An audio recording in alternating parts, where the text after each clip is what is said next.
Hello, hello, hello, hello. Welcome back to podcast Waktunya Bergurau, berguru dari anak rantau. I'm Anindya Rahmiwati Siregar. Nama Amanda Pohan. Will be your host for this podcast.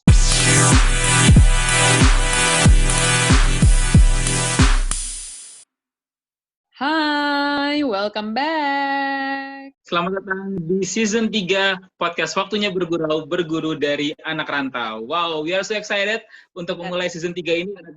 Iya, pastinya dong kita udah datang ke season 3, setelah season 2 kita udah jalan-jalan dan ngobrol dengan dari beberapa negara ya, Dak ya. Sekarang kita masuk ke season 3 dengan semangat baru dan pasti cerita baru juga nih. Betul banget. Kita sudah siapin cerita-cerita yang pastinya berbeda dari season sebelumnya. Kita sedang menyiapkan konten-konten dan materi-materi yang pastinya bisa jadi insight baru untuk teman bergurau ya, Nat ya?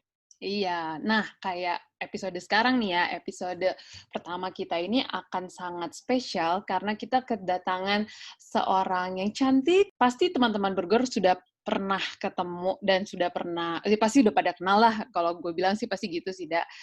Jadi kita langsung aja ya kenalin ya, Dak ya. Boleh, kalau gitu langsung aja ya kita perkenalkan. Ini bintang tamu kita kali ini, kayaknya title-nya banyak nih, Nat. Jadi gue akan nyebutinnya satu untuk perkenalan ke bintang tamu kita kali ya.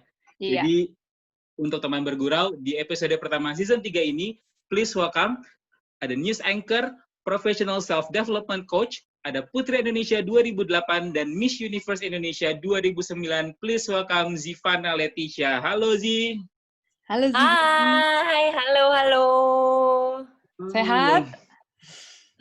Sehat, alhamdulillah. Apa kabar semuanya? Baik, sehat juga. Jadi semangat nih kita kan ketemu dengan Zivana Leticia. Jadi kita sangat berterima kasih sekali untuk waktunya setelah Zivana mau datang dan ngobrol sama kita. Sama-sama, thank you juga udah ngundang aku. Iya. Terima kasih. Pokoknya di episode kali ini kita akan ngobrol-ngobrol bareng dengan Zizi. Kita akan cerita tentang pengalaman-pengalamannya seorang Zivana Leticia. Kalau gitu langsung aja kita mulai nanti ya. Ini dia podcast Waktunya Bergurau, berguru dari anak rantau.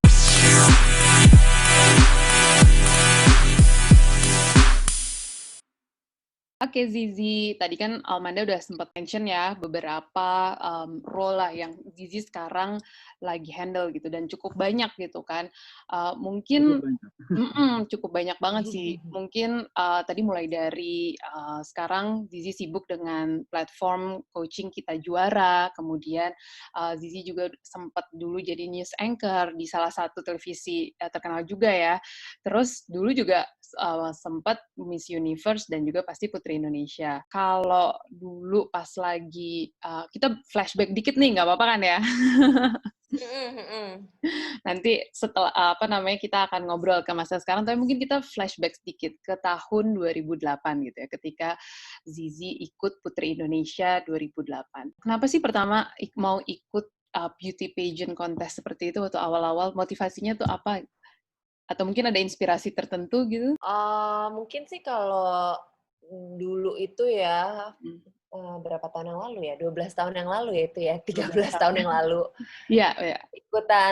Ikutan Putri Indonesia tuh sebenarnya emang udah selalu tertarik sih. Dari dulu tuh selalu tertarik karena selalu ngikutin nontonin Miss Universe gitu di TV. Kalau tiap malam-malam kan tuh pasti setahun sekali ada Miss Universe kan pasti nonton. Udah timbul ketertarikan, cuma karena masih kecil jadi belum ya cuma sebatas kagum aja gitu. Keren-keren banget ya nih cewek-cewek pinter, tinggi, cantik gitu. Pengen deh bisa kayak gitu. Jadi cuma tercetus kayak gitu aja gitu. Nah, as time goes by sampai akhir SMP, SMA, kuliah gitu. Ketika umurnya udah cukup yang ngingetin lagi tuh malah mamahku gitu. Mamahku bilang, tuh kamu katanya ada pendaftaran Putri Indonesia tuh ikutan gitu. Dari awalnya juga aku nggak langsung mau ya. Maksudnya aku pikir juga, aduh deg-degan juga ya. Enggak lah, nggak usah mah, nggak mau takut gitu. Takut. Udah coba aja kali-kali ya iseng-iseng berhadiah aja lah, paling apa sih kalau misalnya menang ya bagus, kalau enggak juga ya nggak apa-apa kan. Mamaku dulu ngomong gitu, dipikir-pikir, iya juga sih ya, apa ya, nggak ada ruginya juga kalau emang ternyata belum rezeki, ya udah juga gitu. Jadi ya udah deh, modal nekat, daftar aja, ternyata masuk jadi finalis, waktu itu mewakili DKI Jakarta 6. Masuk jadi finalis, terus sampai akhirnya setelah jadi finalis, kita di karantina kan tuh 10 hari, Habis itu masuk top 10, dan masuk top 10, masuk top 5, top 5, top 3. Loh, ternyata kok malah menang gitu. Jadi Wow. Dari awal iseng-iseng ya padahal ya. Iya, itu dari awal ngimpi-ngimpi anak SD lah gitu, yang emang pengen jadi princess gitu, gimana sih, tapi ternyata bisa terwujud itu agak di luar prediksiku juga gitu. Ya, dari malam itu bisa dibilang hidupku berubah secara drastis sih memang. Wow, luar biasa. Dan habis itu kan berarti langsung ke persiapan untuk ke Miss Universe 2009 ya. Dan itu persiapannya cukup lama dari Indonesia juga dan di Bahama kan waktu itu ya di tahun 2009. Di Kepulauan Bahama. Oke, itu berapa lama tuh Zizi di sana? Di Bahamasnya itu sih berapa lama ya? Hampir 3 minggu. Hampir 3 minggu di sana sampai grand final. Jadi lumayan lama sih, lumayan lama di sana. Wow, kebayang sih. Tapi tuh setelah Putri Indonesia sibuk-sibuk dengan mungkin ada beberapa aktivitas dulu di Indonesia sampai akhirnya preparation untuk Miss Universe gitu ya? Atau udah langsung udah persiapan tuh setahun Miss Universe 2009? Enggak. Jadi kan Putri Indonesia itu kan agendanya padat ya. Jadi selama 1 tahun itu semenjak malam final itu kita tuh sebagai pemenangnya udah langsung disiapin jadwal gitu. Jadi setiap hari itu pasti ada jadwalnya, ada jadwal harian, jadwal mingguan, jadwal bulanan. Kegiatan kita ngapain aja tuh bervariasi banget, dari mulai pelatihan-pelatihan, dari mulai kita kunjungan-kunjungan ke hampir semua provinsi di Indonesia. Terus kegiatan sosialnya ada, kegiatan kita bareng sama anak-anak kampus, teman-teman di universitas ada, terus kita kegiatan sales and promotion sama brand-brand juga ada gitu. Jadi bervariasi banget, tapi sebetulnya yang what makes Putri Indonesia is Putri Indonesia adalah karena kita tuh komit banget ke kegiatan-kegiatan sosial itu gitu. Jadi banyak banget yang benar-benar kita lakukan gitu, yang emang kita turun langsung. Nah, pada zaman aku banyakan itu turun langsungnya ke yang berhubungan sama alam gitu. Jadi waktu itu aku diangkat jadi duta orangutan. Duta orangutan itu kenapa? 2008 tuh temanya adalah ngangkat orangutan, karena waktu itu juga lagi marak kebakaran hutan, lagi marak penebangan liar gitu. Jadi rumah para orangutan nih udah makin lama makin tipis, akhirnya populasi mereka juga makin lama makin dikit gitu. Itulah singkatnya ya, maksudnya kenapa akhirnya diangkat itu gitu. Jadi aku sendiri juga, aku pergi langsung ke penangkarannya di Kalimantan Tengah gitu. Aku ngelihat langsung ke hutannya yang nyebrang pakai perahu kecil di sungainya itu, yang sungainya bener-bener yang warna hijau banget gitu, yang ini sungai bisa ada buayanya gitu, bisa ada buayanya kalau kita nggak hati-hati memantau gitu. Tapi ya disitulah penangkarannya, sampai orangutan tuh di situ punya sekolahnya sendiri, 1 bayi orangutan, saking mereka tuh udah langkanya, mereka punya neni sendiri. Neninya tuh orang loh, jadi orang kayak pengasuh bayi gitu, tapi ini pengasuh orangutan. Jadi 1 bayi orangutan tuh 1 neni. Ada rumah sakitnya, mereka punya file-filenya masing-masing. Wah, itu pengalaman yang luar biasa banget sih. Tapi satu hal yang bikin aku sedih, malah kepala rumah sakitnya itu adalah orang bule. Jadi yang punya ide untuk buat penangkaran seperti itu, yang ngurusin si bayi-bayi orangutan itu bukan orang kita. Jadi orang Kanada, malah seorang profesor dari Kanada. Jadi ya gimana ya, kayak di situ tuh aku dari pengalaman Putri Indonesia aku banyak belajar.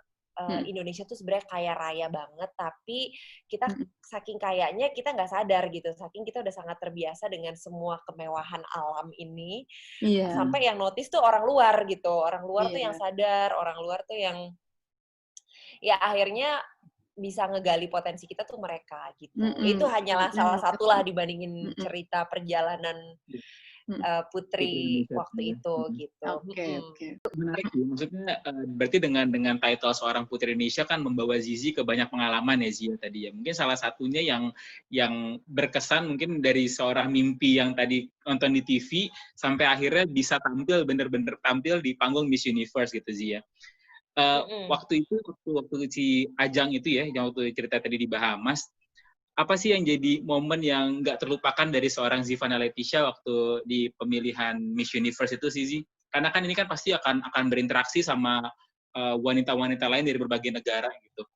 Ada momen nggak sih, entah itu mereka menanyakan tentang Indonesia atau mungkin hal lain yang seru banget yang nggak terlupakan seorang Zivana di sana, apa sih? Sebenarnya semuanya sih seru ya, tapi aku pada dasarnya suka pengalaman aku bisa ada di negeri orang yang aku sendiri juga baru pertama kali ke situ waktu itu. Terus dalam setting yang beda gitu. Mungkin biasanya keluar negeri itu satu ada yang urusannya sekolah gitu ya, atau misalnya sekolah, kerjaan, atau mungkin liburan aja gitu. Cuma ini kayak being one of the delegates of Miss Universe gitu. Itu rasanya tuh beda banget gitu. Dari berangkat aja udah beda. Berangkat bawa 5 koper atau 6 koper gitu. Udah bawa national costume, udah bawa pernak-pernik yang Indonesia banget buat ditunjukin kan. We want to show it to the world what Indonesia has gitu. Nah, di situ gitu. Jadi aku semangat banget pada saat itu.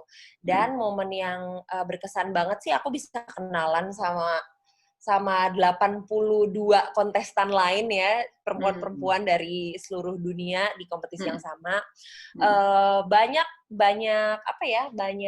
iya namanya juga kompetisi ya, jadi emang berasa seperti kompetisi gitu. Adalah momen-momen kita kayaknya emang lagi sikut-sikutan nih gitu, tapi ada juga momen-momen yang ya udah kita yang jadi curhat gitu, ada ya punya yang teman baru, teman curhat, punya teman baru gitu, kita saling support satu sama lain, terus kita saling bertukar budaya.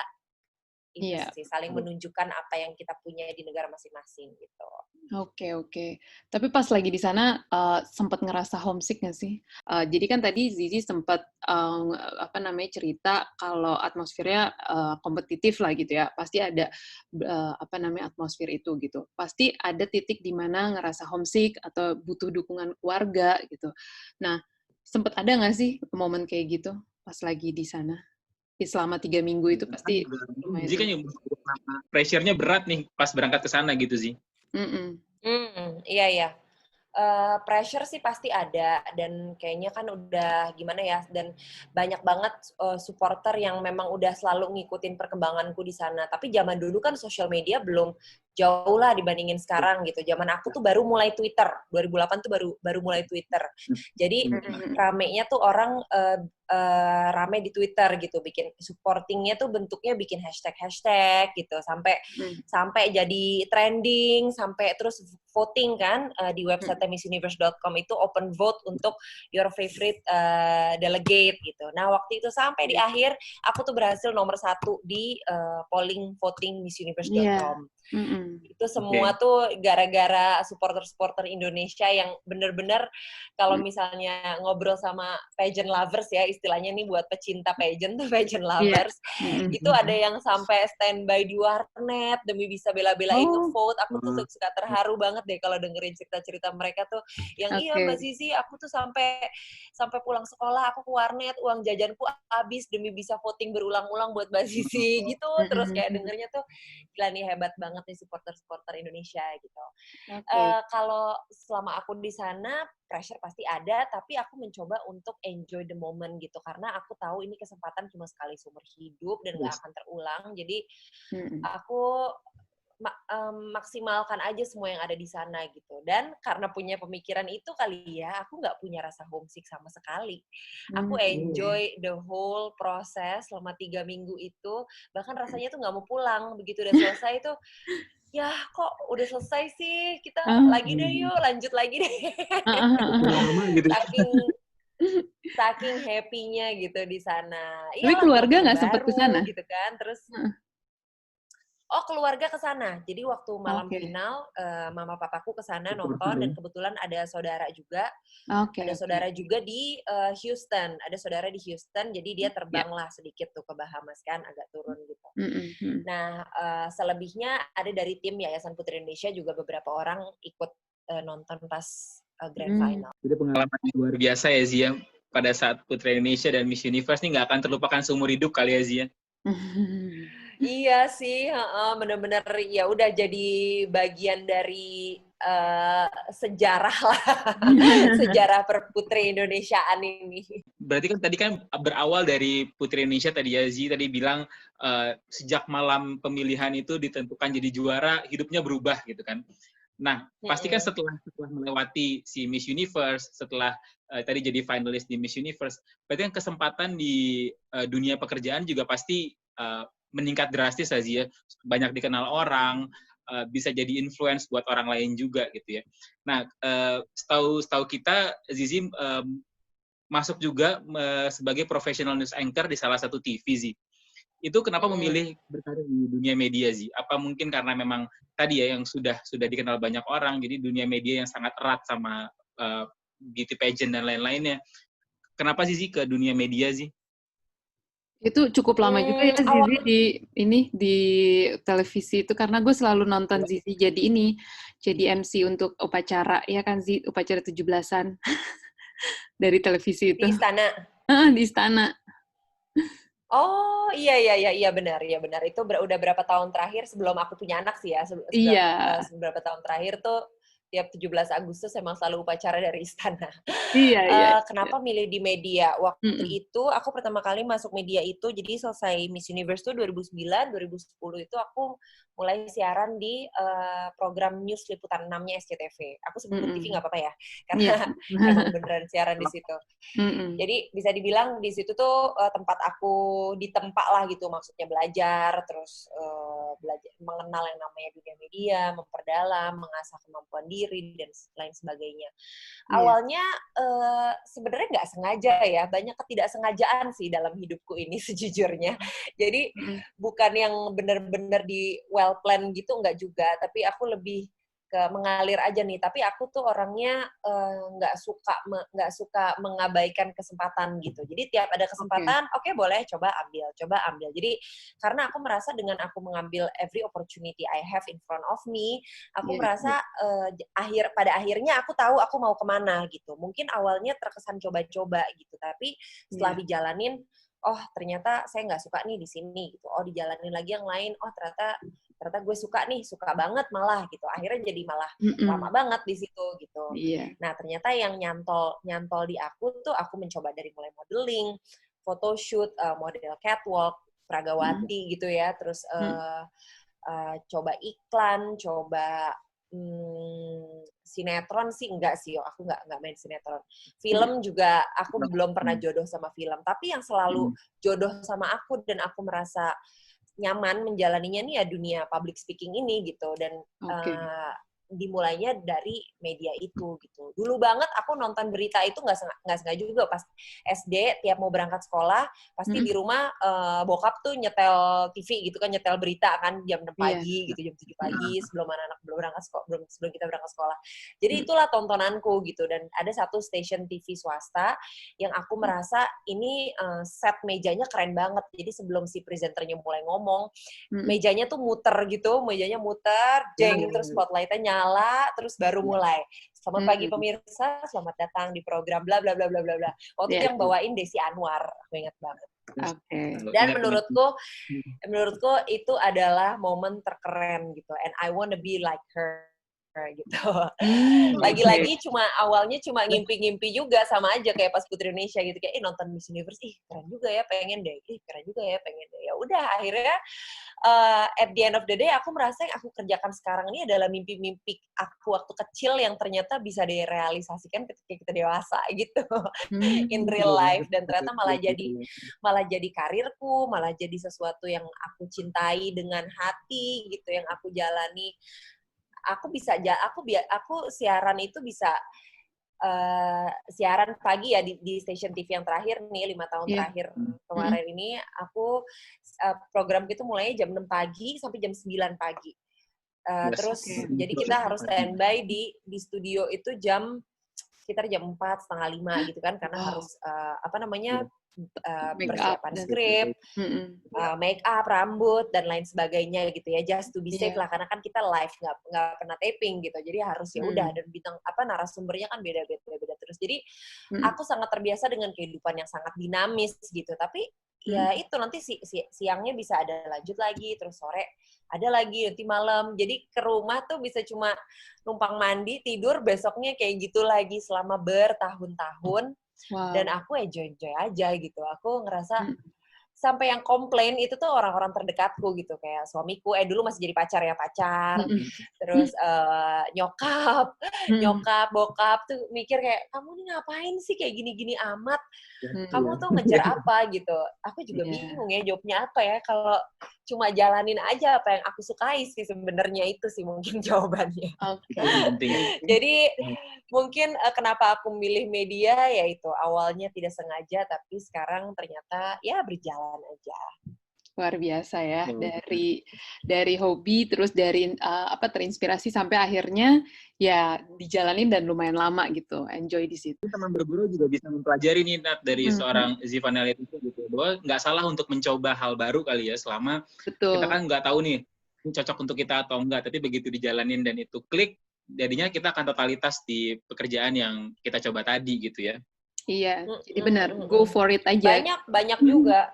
Banyak hal yang aku coba juga dan ternyata aku nggak suka gitu. Jadi kayak dulu waktu pas masih siaran, aku diajakin untuk bikin perusahaan bareng gitu. Tapi ternyata aku pada saat itu mungkin aku juga masih terlalu muda, aku masih belum ngerti dunianya, jadi nggak ke situ gitu. Jadi ya belum lah. Jadi banyak juga hal-hal lain yang pada saat itu aku nyoba ini, nyoba itu, tapi nggak suka. Akhirnya ya udah berhenti aja di tengah jalan. Dengan sendirinya kita bisa tahu ya mana yang klik juga, mana yang enggak gitu. Oke, nah setelah Zizi tadi udah di di media juga, terus Zizi menikah kan ya, dan waktu itu kan kalau nggak salah suaminya Zizi ke Jepang nih, sempat kerja di di Jepang, dan Zizi tuh stay di Indo kan ya, nggak ikut ke Jepang kan ya. Nah, apalagi kalau nggak salah itu pas awal-awal married tuh, awal married terus langsung long distance married gitu kan berarti. Dan itu Zizi masih kerja atau udah nggak kerja di media waktu itu pas lagi long distance itu? Masih. Oh, masih. Aku nggak pernah berhenti kerja pokoknya. Aku udah 10 tahun siaran dan aku cuma bukan baru berhenti juga ya waktu itu sih, ya jatuhnya aku mungkin berhenti sejenak gitu. Sejenak karena lahiran anak pertama akhir 2017 kemarin gitu. Dulu tuh emang bener sih. Jadi waktu pas abis nikah, 3 bulan abis nikah, bayangin lagi lucu-lucunya gitu kan, baru kawin, lagi baru mau mulai rencanain ini itu, tiba-tiba ada tawaran untuk kerja di luar untuk suamiku gitu, dan di saat yang bersamaan aku pun juga masih kontrak di sini gitu. Jadi gimana ya nih, kayaknya nggak memungkinkan banget gitu untuk aku tinggalin gitu aja pekerjaanku, terus tapi aku nggak mungkin juga, tapi ya sayang juga gitu kalau kesempatan buat suamiku nih nggak diambil. Ya udah, akhirnya setelah diskusi yang lumayan lama, panjang, akhirnya kita sampai kesimpulan bahwa ya udah, kamu di Jepang, aku di Indonesia gitu. Tapi karena jadwalku lebih fleksibel, jadi kita commit every 2 to 3 months gitu, aku yang visit dia ke Tokyo gitu. Dan itu bener-bener komit gitu, karena waktu itu sempat mikir, lumayan juga ya bolak-balik ke Tokyo tiap 2 bulan sekali. Ini lama-lama cinta berat di ongkos nih gitu kan mikirnya.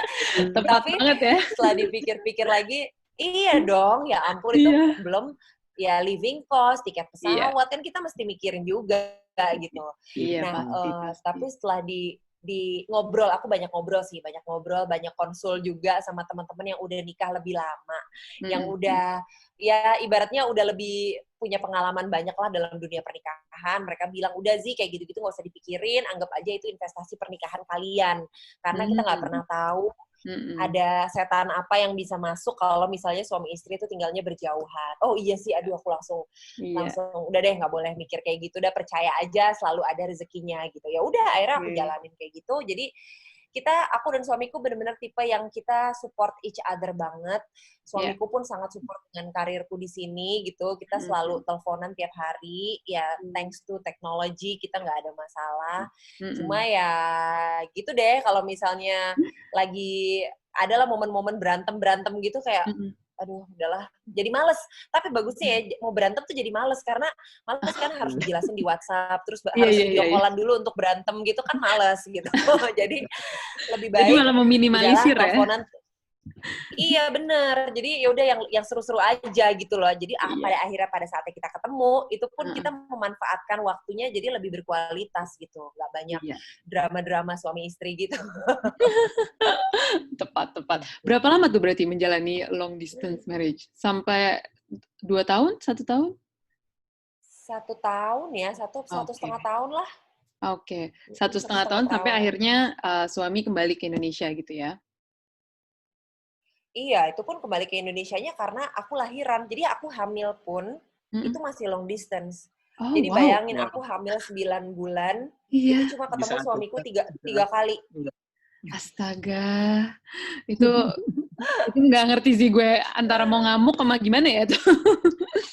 Iya, berat sih, berat. Harus diakui itu berat banget. Dan mungkin kalau ditanya mau lagi atau enggak, kayak gitu jawabanku nggak mau, karena capek. Terus gimana ya, karena kayak lagi hamil kan hormon juga amburadul gitu ya, kayak kadang pengen dimanjain gitu. Kayak pengen, aduh pegel badannya, pengen ada yang pijetin, nggak ada gitu. Ya udah, panggil tukang pijet sendiri gitu, order sendiri. Ya ampun. Seorang istri dalam keadaan hamil butuh suaminya, butuh at least ada suaminya gitu ya. Jadi pengorbanan salah satu long distance marriage-nya ini itu ya. Pada saat hamil tadi. Menurutku kalau pas kayak gini dua-duanya sama-sama berkorban sih, karena suamiku juga di sana juga apa-apa jadi sendiri gitu. Dimana kan harusnya ya mungkin kalau udah nikah kan ya pengennya kan sama-sama terus gitu. Bangun pagi, bikin sarapan bareng apa gitu-gitu. Ya, tapi ceritanya ternyata buat kami berdua saat itu gitu, jadi ya udah disyukuri aja. Dan akhirnya kembali ke Indonesia dan sekarang pun malah lockdown gitu kan di Indonesia dan mungkin terus work from home juga kali ya suaminya. Iya jadi, benar. Iya kan, gitu. Mungkin malah ya ini udah hampir setahun juga kita dalam kondisi kayak gini gitu work from home. Udah hampir 7 bulan gitu sih. Oke. Jadi kayak ngebayar utang-utang perpisahan zaman dulu gitu deh di sini lockdown-nya. Bener banget, bener. Oke. Jadi satu hikmahnya ya, hikmah dari mungkin setiap musibah kan pasti ada hikmahnya ya. Mungkin salah satunya hikmahnya jadi bisa bersama gitu ya, Zia. Iya. Aku setuju banget sih kalau itu. Tadi ngomongin soal pandemi nih ya, ngomongin soal kondisi yang membuat kita semua jadi kayak ada WFH, ada banyak lah, jadi kayak efek-efek pandemi yang terjadi di kehidupan kita saat ini, Zi.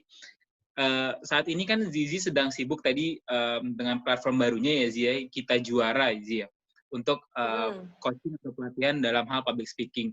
Sebenarnya ini dibentuknya tuh sebelum ada pandemi ini atau ketika pandemi ini sih, Zi? Jadi sebetulnya kalau coaching Kita Juara.id ini dibentuknya sebelum pandemi, tapi memang selama ini aku tuh memberlakukannya tuh memang dari awal sudah online. Jadi dari awal sebelum pandemi kita udah pakai Zoom, pakai webinar, pokoknya memang online. Kenapa? Alasannya. Jadi sebenarnya awalnya ini berangkat dari buku-buku aku sih. Jadi tahun 2013 kan aku nulis buku, judulnya Buku Pintar Cewek Juara. Itu kayak self improvement book lah untuk perempuan. Nah, 2016 aku nulis lagi buku yang lebih general tentang bagaimana sih kita mengatur energi dan waktu kita supaya lebih efektif dan produktif. Semacam itulah untuk anak-anak muda. Nah, makin kesini, apalagi terutama setelah aku punya anak ya, aku pengen banget nulis lagi, tapi aku selalu aku nggak merasa punya waktunya gitu. Jadi, apa ya yang bisa aku lakukan gitu. Sedangkan mungkin orang ngelihat aku dari sudut pandang, oh Zizi, oh yang mana? Oh dia yang news anchor gitu, atau yang Putri Indonesia, atau yang presenter gitu. Jadi bisa dibilang mungkin self-development area coaching ini tuh mungkin sisi aku yang lain ya, yang mungkin orang belum terlalu banyak kayak expose juga gitu. Aku tuh senang banget sama hal-hal yang berbau self-improvement kayak gini gitu. Jadi dulu karena judul bukuku Cewek Juara sama Trik Juara, akhirnya aku bikinlah di Instagram itu namanya Kita Juara. Jadi awalnya itu hanya untuk platform untuk buku-bukuku aja gitu. Tapi makin kesini aku banyak terima DM gitu. Banyak yang akhirnya jadi kayak konsultasi lewat DM. DM gitu, konsultasi, bahkan ada yang kirim email, kirim DM gitu. Terus aku pikir, aduh gimana ya caranya jawabin satu-satu kayak gini. Ya udah deh, coba kita bikin aja, it's an online coaching, bisa private, bisa group gitu, bisa yang yang mass audience juga. Jadi ya harapanku sih aku cuma pengen lebih bisa bermanfaat aja untuk lebih banyak orang gitu. Nah, awalnya aku bikin Kita Juara itu karena waktu pas dari Putri Indonesia. Jadi kayak yang tadi aku ceritakan, di Putri Indonesia itu aku bertemu dengan banyak sekali tipe orang. Aku ketemu sama berbagai macam kalangan. Dari yang ibaratnya yang kastanya tinggi banget sampai yang kastanya jauh di bawah, itu aku ketemu semua gitu. Dan aku melihat, dan aku di Indonesia lalu aku berangkat ke Miss Universe, aku melihat sekali perbedaan kualitas manusianya tuh kayak gimana gitu loh. Apalagi aku banyak ke daerah-daerah gitu. Jadi bukan yang kota-kota besar, bukan di Jakarta, bukan cuma Jakarta, Bandung, Jogja, Semarang, bukan gitu-gitu lah, tapi benar-benar di pelosok Indonesia.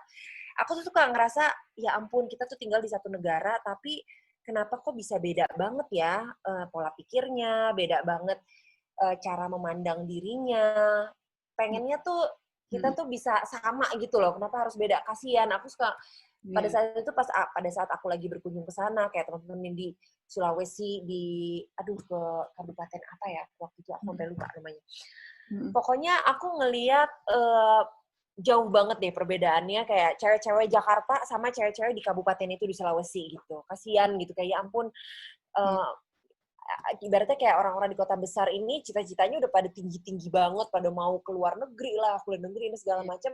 Mereka tuh nggak muluk-muluk gitu loh. Mereka cuma pengen ngelihat Jakarta, sesimpel karena mereka belum pernah ke Jakarta gitu. Jadi berawal dari situ, makanya aku bikin kitajuara.id ini, yang mana adalah coaching untuk self-development, untuk kita bisa menjadi pemenang bagi diri sendiri gitu. Jadi kalau Putri Indonesia pemenangnya hanya satu, mahkotanya cuma satu, tapi satu hal yang aku percaya, semua orang tuh pasti punya kualitas pemenang dalam dirinya.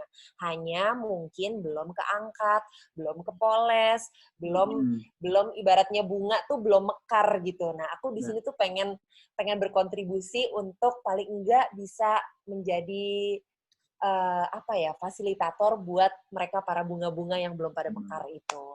Harapannya sih cuma satu, biar yang di Jakarta sama yang di daerah tuh nggak jauh banget gitu loh bedanya. Iya, itu luar biasa. Luar biasa. Jadi kita tepuk tangan dulu, boleh kali nanti kita tepuk tangan untuk tepuk tangan sekali ya. Saya merasa haru loh. Kita belum punya efek, jadi pakai tepuk tangan manual ya. Biasanya pakai efek kan. Manual itu ya. Luar biasa, itu mulia. Ya kira-kira gitu sih awal mulanya sih gitu. Dan alhamdulillah ya, maksudku dengan adanya dengan bantuan teknologi ini, aku benar-benar bisa terbantu untuk nge-reach teman-teman yang justru di luar Jakarta gitu. Yang di daerah-daerah. Jadi banyak peserta-peserta coaching aku tuh yang ada yang dari Aceh, ada yang dari NTB, ada yang dari Maluku, ada yang dari Kalimantan gitu, yang mungkin kalau misalnya nggak ada teknologi gimana harus disamperin satu-satu kan lebih susah gitu. Iya. Wow, luar biasa Zizi, kayak ceritanya masih banyak sekali. Oke, tadi kita udah cerita-cerita banyak nih sama Zizi. Sebenarnya aku juga cukup tertarik dengan self-development juga. Jadi aku juga sempat baca-baca lah tentang gimana caranya lebih mendevelopment diri gitu. Memang banyak banget yang bisa kita gali. Mungkin untuk menutup sesi kita hari ini sama Zizi bisa share sedikit nih. Kan kondisi sekarang tuh orang-orang lagi pada penuh dengan ketidakpastian gitu ya, dengan pandemi seperti ini gitu. Apa sih yang bisa kita gali ke dalam diri kita sendiri untuk menjadikan itu sebagai sebuah opportunity gitu? Mungkin bisa kasih tips and trick ke teman bergurau? Tips and trick ya, iya sih. Lagi momen kayak gini sebetulnya.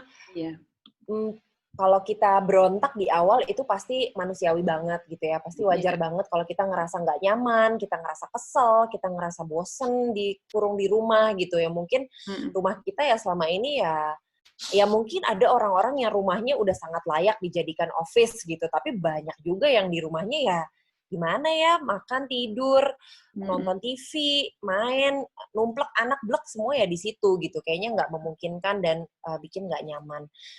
Kalau menurut aku, merasa nggak nyaman itu wajar, tapi setelah kita puas ngeluarin emosi kita yang itu gitu, coba untuk berdamai juga dengan keadaan. Mungkin ini lebih gampang diomongin ya daripada dijalanin. Karena aku sendiri juga pernah mencoba untuk berdamai dengan keadaan dan ternyata tidak semudah itu gitu. Jadi pasti takes time. Tapi yang jelas yang selalu berhasil adalah dengan kita mengubah sudut pandang. Kalau yang kita biasanya ngelihat, aduh ini gara-gara corona nih gue jadi nggak bisa ke kantor, aduh meeting jadi cancel, aduh project semua ketunda, aduh gimana nih jadi nggak bisa, aduh gue kesel nih, aduh semuanya serba aduh dan semua serba nggak bisa. Itu kita akan selamanya ada di state aduh dan nggak bisa. Tapi one thing that I believe, kalau kita coba geser sedikit sudut pandangnya dari yang lain, kayak oke, ternyata sekarang semua orang di rumah nih. Kalau gitu kira-kira dari apa yang gue bisa, myself, diri kita sendiri ini bisa ngapain untuk bisa contribute di situasi seperti ini, kita bisa apa, dengan kebisaan kita, kemampuan kita, siapa orang-orang yang kita kenal, bisa nggak ya kira-kira ini jadi satu opportunity baru buat kita, atau misalnya, ya sekarang sih udah banyak ya, kita udah bisa lihat yang tadinya perusahaan-perusahaan yang bergerak di bidang non makanan dan minuman, tiba-tiba sekarang jadi jualan makanan minuman gitu kan. Itu kan salah satu proses adaptasi jadinya, karena ya mau gimana lagi, yang penting roda harus berjalan dulu nih gitu. Nah, begitu juga dengan diri kita sendiri gitu. Kalaupun kita merasa stuck dengan semua keadaan, tapi coba geser deh sudut pandangnya. Mungkin ternyata ada faedahnya juga gitu. Kalau misalnya dari pengalaman aku, misalnya dari yang aku jalanin sekarang, aku melihat, oke, mungkin sekarang aku nggak bisa dulu untuk datang ke satu kampus. Biasanya aku diundang sama teman-teman di universitas gitu ya, kayak Kak Zizi, ayo dong coba bantu ini, kasih semangat lah ke kita gitu. Enggak, ternyata bisa bikinnya lewat Zoom, lewat webinar gitu. Oh, ternyata selalu ada cara lain. Jadi ternyata dibalik dari segala sesuatu ya akan ada selalu cara lain. Pasti ada. Just need to change our perspective aja. Oke, noted pastinya. Ini luar biasa banget tidak. Wah, kayaknya kalau kita terusin, kayaknya gue bisa 3 episode kita ngobrol-ngobrol juga bisa nih Zi, kayaknya Zi, karena masih banyak. Gitu. Tisha nih sebenarnya. Panjang, tapi kan obrolannya harus ini berhubungan sama anak rantau kan, jadi pengalaman merantaunya aja. Betul. Karena memang banyak ya pengalaman yang bisa didapat setelah menjadi anak rantau, dan sekarang kita harus di rumah aja gitu kan dengan kondisi kayak gini. Setuju. Oke, kalau gitu Zi, terima kasih lagi atas waktunya Zivana Leticia. Sudah memberikan inspirasi, sudah memberikan kita cerita untuk teman bergurau. Semoga teman bergurau juga pasti sangat intens sama ceritanya. Semoga menginspirasi dan memberikan masukan-masukan baru nih dan motivasi untuk teman bergurau dalam menghadapi kondisi kayak sekarang ini ya, Nat ya. Iya, benar banget. Thank you banget ya Zi untuk sharing-sharingnya. Semoga kita nanti di lain kali ketika mungkin kondisi pandemi sudah selesai juga, kita bisa ngobrol-ngobrol lagi, mungkin ada pengalaman-pengalaman baru lagi gitu. Oke, teman bergurau, itu tadi obrolan kita sama Zivana Leticia. Semoga memberikan inspirasi dan masukan baru untuk teman bergurau dalam menghadapi kondisi kayak sekarang ini. Dan kita juga jangan lupa nih, kita juga mengingatkan kepada teman bergurau untuk tetap mengikuti protokol kesehatan ya Nat ya, dengan menjaga jarak, menggunakan masker, dan juga rajin mencuci tangan. Karena dengan melakukan protokol kesehatan, kita juga turut membantu nih untuk tenaga kesehatan kita dalam meminimalisir dan memutus tali rantai penyebaran COVID-19 di sekitar kita ya Nat ya. Benar banget. Jadi untuk teman bergurau, terima kasih yang udah ngedengerin. Terus terapkan protokol kesehatan dimanapun kalian berada, supaya kita bisa meminimalisir kondisi yang seperti ini sekarang terjadi. Dan semoga episode kali ini telah memberikan inspirasi. Dan kalau misalnya mau dengar episode-episode sebelumnya, bisa langsung aja cek di Spotify, YouTube, ataupun di Instagram kita, di @podcastwaktunyabergurau. Oke, kalau begitu teman bergurau, terima kasih. Kita akan berjumpa lagi di episode selanjutnya. Anindya Siregar. Amanda Pohan, dan jangan lupa dengerin terus our podcast Waktunya Bergurau, berguru dari anak rantau. Bye, thank you guys. Bye-bye, stay healthy.